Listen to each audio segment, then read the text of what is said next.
Have you ever met someone that seemed to need to control everything around them, including you? Has it ever occurred to you that you also have a need to control things?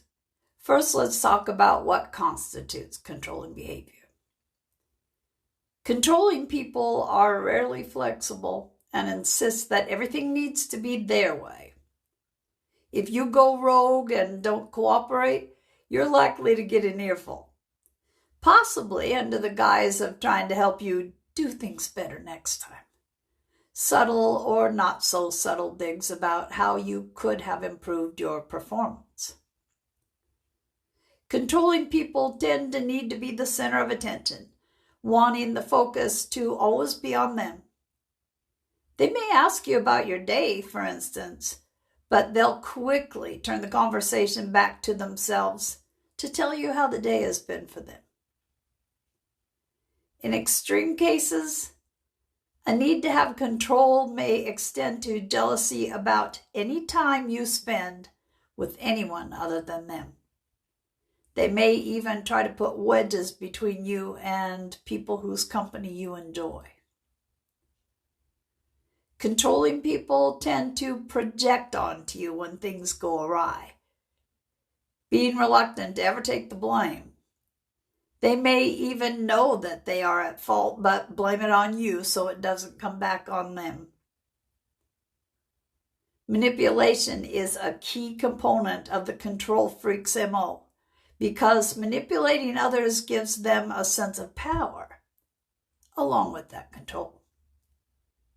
Add to that MO gaslighting, where a person tries to convince you that you're overreacting or imagining problems that aren't there.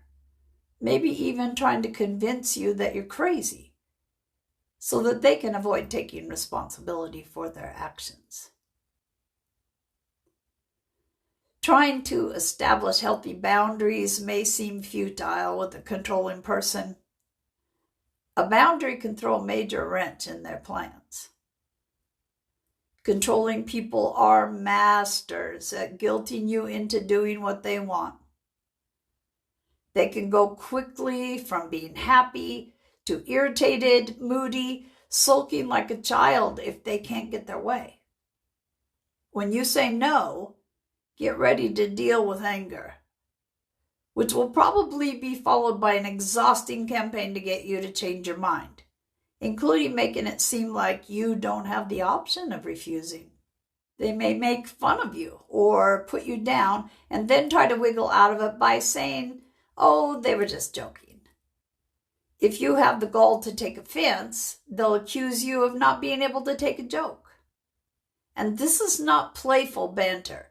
It's intended to make you feel ridiculed and uncomfortable.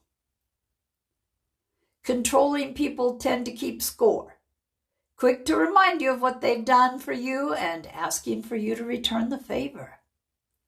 Ironically, the scorecard usually comes out with them way ahead in the game since they're so good at using guilt to manipulate you.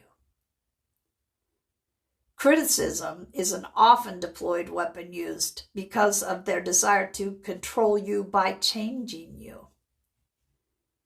You may be insulted about your wardrobe, how you look or speak or present yourself to the world.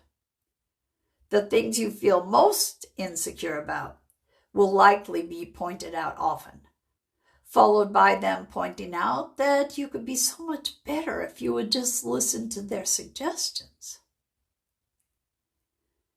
Just because someone is controlling doesn't mean they are abusive, though. It is, however, a fine line that is crossed when their behavior results in the other person feeling afraid and intimidated. If you have experienced threats, intimidation, isolation, or ridicule, you may be experiencing abuse. We all feel the need to control others at one time or another, especially when we're pretty attached to an outcome. Control offers predictability, stability, and order in our lives. In some people, though, the need for control becomes unhealthy. Though it could be said that feeling we have control is a natural social need, When we tip the scale into unhealthy, the reason can often be because of insecurity and anxiety.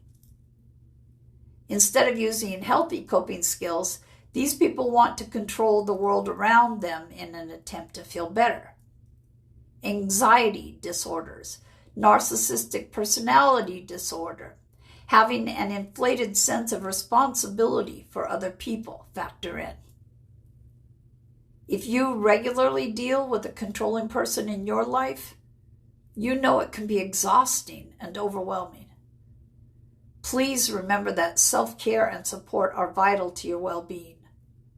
Reach out to your friends or family, whoever you can find support from. Learn to set and/or strengthen your boundaries. And talk to a therapist for help if you can. For those of us who recognize a fair number of these controlling behaviors in ourselves, we don't have to see ourselves as monsters. Many of us had childhood experiences that led us to feel absolutely powerless. And it would make sense that we developed anxiety or other mental health disorders as a result. But when we understand that we may be employing these behaviors in an effort to feel better, we can ask ourselves if wanting to feel better justifies making other people feel bad. Wouldn't it make more sense for us to work on developing healthier coping skills or to seek help to deal with our anxiety? It's just a thought.